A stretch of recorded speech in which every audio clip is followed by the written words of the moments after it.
Coming onto the stage now is Collin Davis, the GM for Alexa for Business, and he's also joined by Keith Bazard, who is the VP of End User and Public Cloud at Johnson & Johnson, to discuss Alexa for Business. So please put your hands together and welcome as they come. Thank you. Good morning, afternoon, everyone. Happy lunch hour. I'm Collin Davis, and I'm the general manager of Alexa for Business. It's great to see a conference dedicated to voice and the voice topic, and see all the things that start to build around these things that we're building that use our voice. And I'm super excited to bring Keith with me from Johnson & Johnson. He heads up the end user IT group at J&J and has been a really early customer and early feedback provider for us with using Alexa and using voice in the workplace. You know, Keith, you and I have talked about our kids a lot, and Nate told the story about the little girl trying to touch a newspaper. I like to talk about Alexa and start talks with talking about kids and how they interact. I have a 5-year-old, and my 5-year-old actually, speaking of expecting to be able to talk to devices, we were in the car the other day, and he said, "Daddy, how does the radio work?" And we were playing the FM radio. And I pondered the question, and I tried to explain to him FM broadcasting and the notion of a radio DJ, which he quickly interrupted me. This was not the question that he had in his mind. He said, "Daddy, what's the radio's name?" And I said, "It doesn't have a name. Why?" And he said, "Because I want to tell it to play something else." And the point is that for kids already today, that is the world that they live in. They live in a world where they expect to be able to talk to machines and technology, and they expect to be able to get the things that they want. And he has grown up with voice and with Alexa in the house, and he's so accustomed to it. Keith, what's your favorite story with kids using Alexa or voice? So, like many of us, we've been leveraging this technology for the last few years. And early on, we used it for shopping lists, right? So every weekend, I'd go to the store, and I'd be looking up on the Alexa app, okay, what's on my shopping list? My kids figured out really quickly, though, and I have 3 of them, that if Dad sees it on the list, I'm going to buy it. And so the one day I came back, and it was everything from Oreos to chocolate chip cookies to candy to Swedish fish. And my wife asked me, "So why did you buy all this stuff?" I was like, "Well, it was on the list from Alexa. I thought you put it on." So the voice authentication piece is a big one for us, as you might expect from a shopping list for when I go to the food store. For sure. Yeah, I mean, it's funny how quickly they learn, and you know, setting timeout timers, all sorts of things. But the takeaway point here for me is voice is really here. We've been using it at home. It's part of our kids' lives. It's part of our daily lives. It's been in living rooms. You're seeing it in cars. You're seeing it in various rooms throughout the house. And we set out to take it to the workplace and to the office. And that was really the charter of Alexa for Business. And it actually started in a meeting room. Lots of you did not raise your hand when you said, when asked if you had problems starting a conference call. I find that very hard to believe. I know how hard it is to start conference calls, and many of our customers have been super excited with the notion of starting a meeting using Alexa. We were actually in a meeting room, and this is sort of the genesis of Alexa for Business, when somebody was trying to dial into a conference. And they reached into their pocket, and they pulled out their phone, and they unlocked it, and they launched their calendar, and they found the meeting that they were supposed to be in, and they scrolled through the email, and they found the dial-in and PIN, and then started to transpose the meeting room information or the dial-in information from the phone to the touchpad in the room. And they fat-fingered it a couple times. And eventually, the conferencing system hung up on them. It said, "Thank you, goodbye." And it hung up because they got the PIN wrong too many times. And somebody in the room joked. Somebody said, "Alexa, start the meeting." And we laughed. It was funny, but we quickly realized this was actually a really cool idea and something we should build. And so we did. We built the connections between Alexa and the meeting room equipment and conferencing systems that many of us all use today, and allowed for you to walk into a room and say, "Alexa, start the meeting," and Alexa's connected to the calendar, and it's connected to the in-room hardware, and it's able to automatically figure out what meeting that room is supposed to be joining right now and start that meeting right away. And it saves a ton of headache and a ton of time with respect to starting meetings. We use it in over 700 conference rooms at Amazon now, and we're deploying broadly across the company to all our conference rooms, and we've learned a ton of cool things. And that was sort of the next thing that we learned is once we got it into conference rooms, we realized it's one thing for all of us to have an Alexa or 2 or 3 in our homes and use the mobile app to configure them. It's an entirely different matter for an enterprise organization like Keith and his team to be able to deploy and use Alexa across thousands of locations within an organization. And that's where AWS and Alexa for Business came in, where we've built an expertise in helping customers manage workloads in the cloud.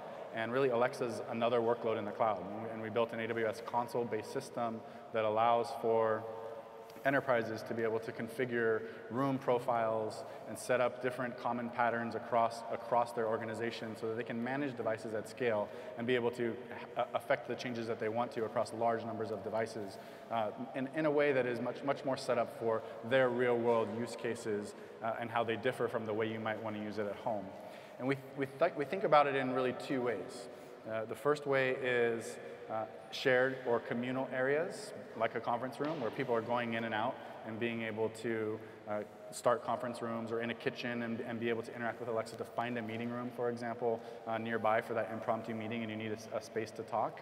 And the other way is personal devices or end user productivity, where all of us have Alexas at home and we all have jobs, and many times we're at home, and the way we get things done is through small micro tasks or micro transactions, where we pull out our phone and we send a quick note to somebody, or we write down a reminder so we don't forget things. And these are the types of things that Alexa can help us with at home. And what we allow for is enterprises to enroll their employees' Alexa accounts into their organization so that their personal Alexa accounts have access to things at work, and they can start to blur the line just like they do with their mobile phone. And as they move throughout their day, starting from waking up in the morning, Alexa, what's my flash briefing, and it's reading the news, it can provide them with not only public news from their favorite media outlets, but also potentially internal news coming from an internal comms team that's being published, or checking on your calendar and moving meetings and so on and so forth. And when you get to your office, there's another Alexa device in your office that you can kind of continue those interactions with. We've seen tons of great traction and lots of interest and exciting use cases, things we never even imagined. And that's why we're super happy to have Keith on stage. And Keith, I'd like to hear about the first time you heard about Alexa and Alexa for Business and what excites you most. Well, I think it was the day that you announced at re:Invent is our first meeting. So I had the distinct pleasure to work with Amazon on many of the emerging technologies. It's been a great partner for us. Some of the interesting scenarios to think about as you look to build solutions from an enterprise space is, how do you enable the common scenarios you talked about? So think of corporate communications. Right now, only about 60% of our emails within J&J are ever read. Right? So how do you have a more effective way that provides communication at the broad enterprise level, but then how do you personalize it down? So how do you take something that in essence is stateless and build a model and a mechanism to enable different use cases associated with communication, but more automation, training, and actions as well? With a company our size, 150,000 people around the world, it's hard in the fact that we want to make it easier for people to adopt technology. So meetings is a perfect one. How do you reduce the 10-minute wasted every single meeting? But then how do you then make the meetings more productive? Being able to manage the action items, the follow-ups, the note-taking, all the different scenarios and so forth that we do that many of us don't do it well.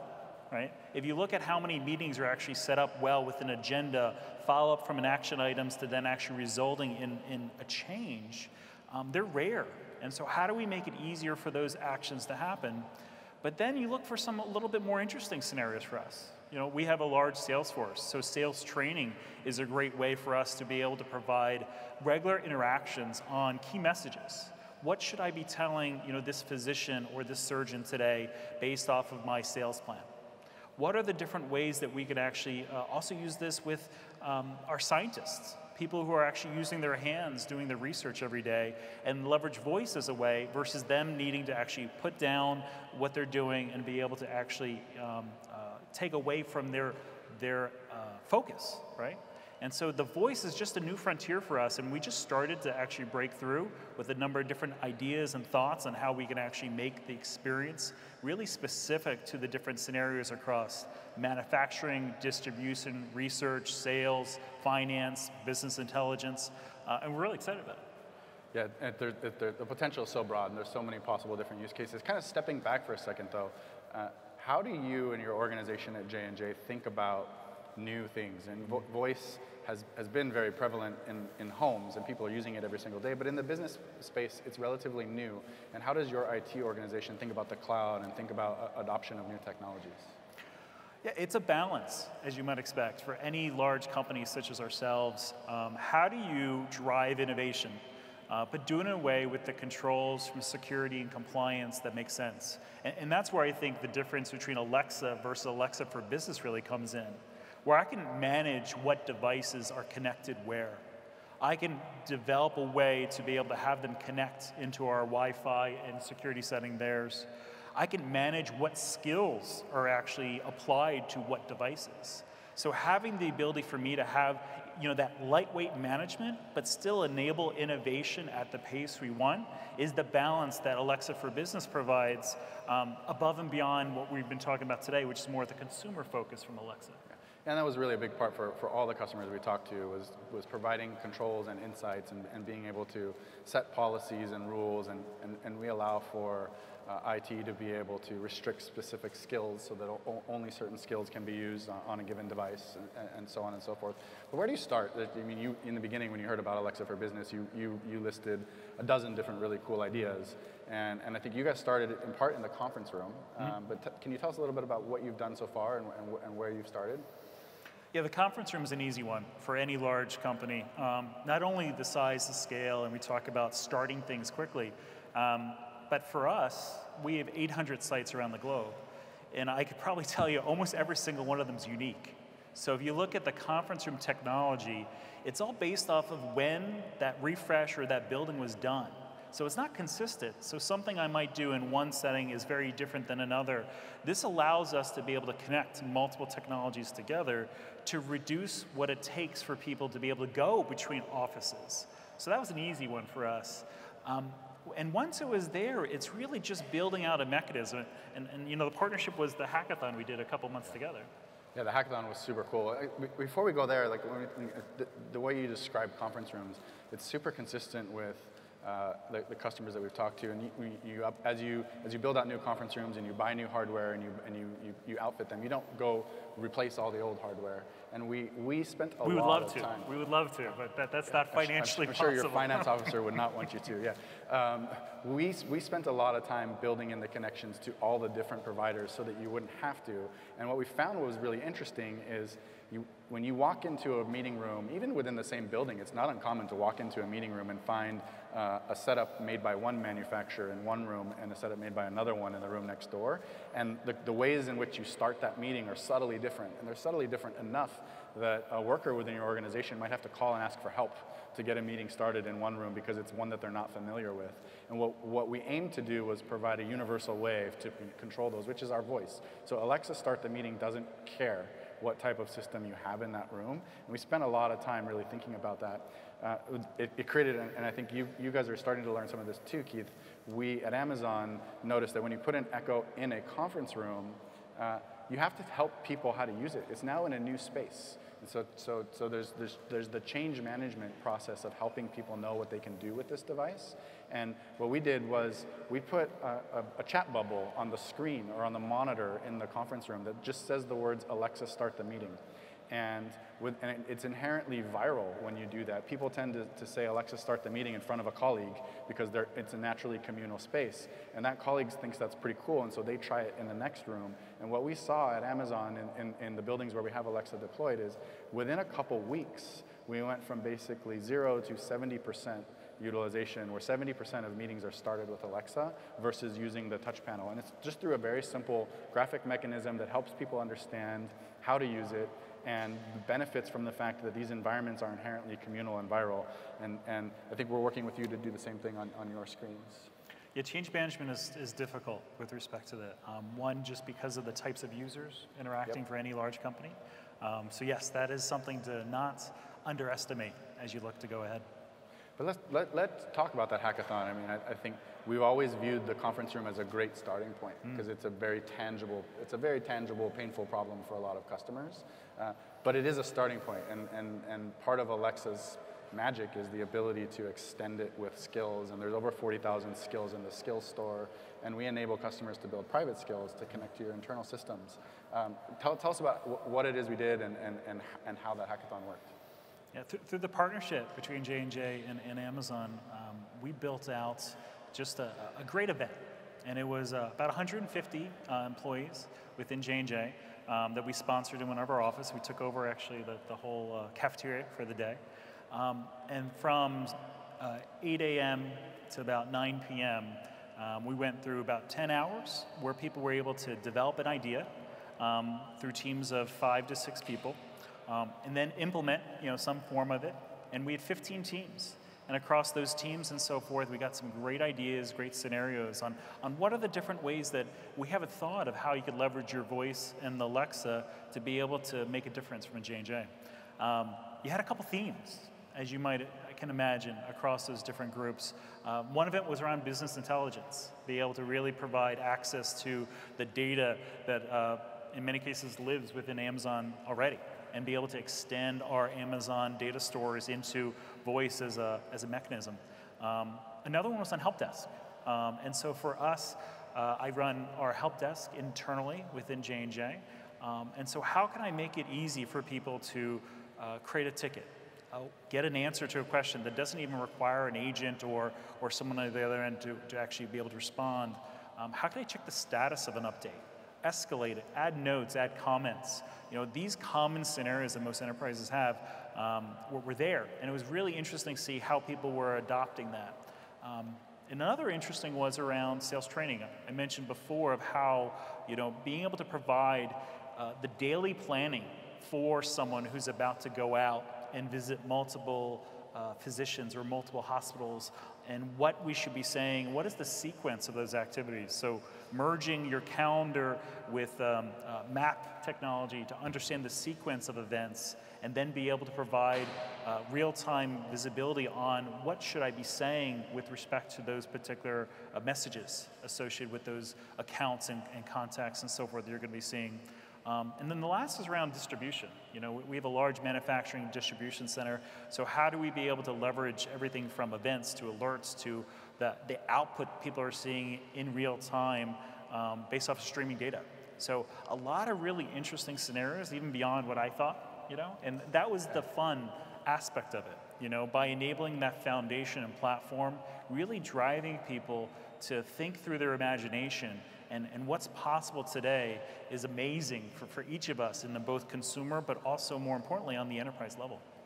Yeah, that's a really interesting thing. I mean, we sort of started with Alexa for Business thinking about the common problems that nearly all professionals face, meetings and calendars and schedules, but all of us have our unique tools and tasks that we do throughout the day, depending on our job, and letting the community build skills to be able to do that it's really neat. Who are the top 1 or 2 in that hackathon? Yeah, there's a few. The help desk one was one that actually won, the core prize. Anything I could do to make people's lives better and reduce tickets and be able to have a better experience, it's something I'm always focused on. And what was interesting for them is not only were they able to do those common tasks, from a ticket perspective, but also be able to provide innovative ways to be able to leverage, SNS and notifications back for people. So beyond just the transactional, how can you pull in then, through Lambda calls and other Amazon services, different ways to even expand the experience beyond the traditional Alexa type voice. And that's where I thought the real strength of that particular team did with respect to that day. Yeah, that's really cool. And for those that don't know, SNS is a notification service in AWS that lets you send text messages or emails or other forms. It ties back to the previous conversation where we were talking about multimodal experiences where interacting via voice can trigger off other things like sending messages, and it's really powerful. The help desk use case is actually a use case that is, I would say it's probably the most popular second thing that customers do after conference rooms. And again, they almost start in the conference room. So teams like yours, I'm sure, spend a lot of time going from conference room to make sure that the systems are still working, or responding to tickets where someone had said that someone unplugged the HDMI cord, or something got disconnected. And at Amazon, we have these posters on the wall that say, for issues in this room, call this phone number or send an email to AV Help Desk. And I don't know, do people use that very often? Yes, so the analogy I always like to give for help desk is it's like an iceberg in the ocean. All the tickets are what you see above the waterline, but the real perception of the IT organization is everything below the water. So if we're able to provide a better experience for people through an easier way for us to get feedback, that's our focus. So automation, predictive analytics, AI, data, and now different channel mechanisms for us to be able to get that feedback, that's our core, that's our model, because very few people, you have to do something really bad for someone to create a ticket. People don't want to spend the time on it. But if I could lower that bar to get that feedback, to be able to improve it, it just drives a better perception with respect to an enterprise IT function. Yeah, and that's, I mean, we've all been there. We walk into that conference room and the meeting's not started, and we'll quickly use our cell phone or walk to the meeting room next door just to get the meeting done, because that's what we need to do much more quickly than we will let you and your team know that there's an issue that needs to be fixed. And we were excited about seeing connections to things like ServiceNow or Zendesk that allow, using their APIs, customers have built skills that allow for you to say, Alexa, tell IT this room needs attention, as simple as that. And that ticket gets cut, and someone knows to go deal with it. So just trying to lower that bar to help customers like you raise that iceberg, so to speak, and see more above the waterline. And what's great about it with the Alexa for Business, since we know what device is in what location, you're not asking people, hey, what room am I in or what location? You can actually pull that based off of the data that you're managing with respect to the controls. Yeah, that was one of the APIs we added early, was Resolve Room, and that API is part of Alexa for Business. Any device that's registered that way, the skill developers can use the Resolve Room API to determine information about the room it's in, and that's really important. That's really important for Alexa start the meeting. It needs to start the meeting in the right room, not the room next door, or tell IT this room needs attention. Have you guys played with the address books at all? It's a relatively new feature we added for allowing curated address books, so you can say call help desk, for example, in a conference room. I think that was one of your early ideas. It definitely was one of our asks. And so for us, 800 sites around the world, how you call everything from the security room to the cafeteria to see what's on the menu for that day, to the help desk, even numbers, is country specific. So having an address book that you're able to configure, manage, and then even extend based off different locations was key to us. Yeah, I think a lot of customers are using it for calling the front desk or calling help desk, and it's configurable, and it lets admins also control who can receive calls from those rooms, and so those rooms can call internal numbers only, for example. The cafeteria you mentioned, I think that was like the runner-up, or it was in the list? That was on the list. I don't think it was runner-up. I think it was a little down on the list. As much as we all need to go to the cafeteria every day, that's probably not the most value from a business perspective. Yeah, I remember, just general Q&A, though, in that theme was a really common one, though. So Alexa, what's the guest Wi-Fi password, for example, is a really popular one that fixes a pain point. And then there is, of course, what's on the menu downstairs at the cafeteria, too. Anything else you'd like to touch on? Well, we've got about a minute left here. The thing I like to focus whenever I talk about cloud, and I think Alexa is a great example of it, the cost to innovate is so low. If you look at the capabilities and what's now at your fingertips, from the APIs, the capabilities, the technology, I just ask, all my peers across the industry just to start, lean into the model, figure out different ways to be able to provide these innovative skills. And once you have that, the flywheel effect really starts to happen. You know, we all have challenging jobs with respect to supporting and driving innovation across, you know, our users and companies. But the thing I would ask is just start, you know, independent of level, independent of group, just really build out a mechanism to do it. And there's a lot of great tutorials and I'm sure help from the Alexa team to be able to help support you on that journey itself. Yeah, thanks, Keith. And we certainly appreciate your championing this and leaning into it. It's been great to partner with you and get good feedback. And one thing I will say in common across all of our early customers is a business leader like yourself who sees where this is going and really wants to be part of it and knows that it will ultimately make their workforce more productive, get things done more easily, and getting out ahead of it is critical for that competitive advantage. And you're right, it's not super hard to build a skill. Your bunch of teams built a skill at a hackathon in a period of a day, and it's pretty cool what you can do in a day. Agreed. Well, thank you very much, everyone. We're at time, and I think many of you are hungry, so thank you.